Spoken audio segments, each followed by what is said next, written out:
Big pass Tamil season 9ஓட 13வது வார nomination ப்ராசஸில் எல்லாருமே நாமினேஷனில் இருக்காங்க இல்லையா? ஸோ யார் இந்த வாரம் எலிமினேட் ஆக போகிறாங்க?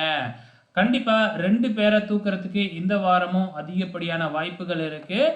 அன்அஃபீஷியல் ஓட்டிங் பிரகாரம் யார் முதல் இடத்துல இருக்கிறாங்க, யார் டேஞ்சர் ஜோனில் இருக்கிறாங்க அப்படிங்கிறத பார்க்கலாம். நேற்று ஓட்டிங் ஆரம்பித்த உடனே திவ்யா கணேஷ் தான் முதல் இடத்துல இருந்தாங்க.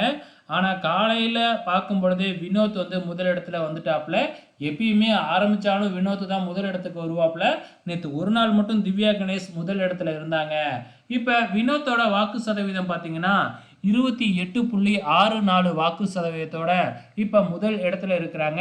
இரண்டாவது இடத்துல திவ்யா கணேஷ் 22.15, மூன்றாவது இடத்துல விஜே பார்வதி 11.49, நான்காவது இடத்துல கமருதீன் 8.75 வாக்கு சதவீதத்தோட நான்காவது இடத்துலையும், ஐந்தாவது இடத்துல அரோரா 6.99 வாக்கு சதவீதத்தோட ஐந்தாவது இடத்துலையும், ஆறாவது இடத்துல விக்கல்ஸ் விக்ரம் 6.45 வாக்கு சதவீதத்தோட, ஏழாவது இடத்துல சபரி 6.08, எட்டாவது இடத்துல வந்து பார்த்தீங்கன்னா சாண்ட்ரா 5.98, கடைசி இடத்துல சுபிக்ஷா 3.47.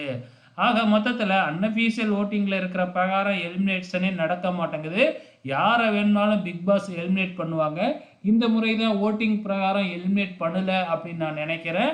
பொறுத்திருந்து பார்க்கலாம் வார இறுதியில் யார் எலிமினேட் ஆக போகிறாங்கன்னு.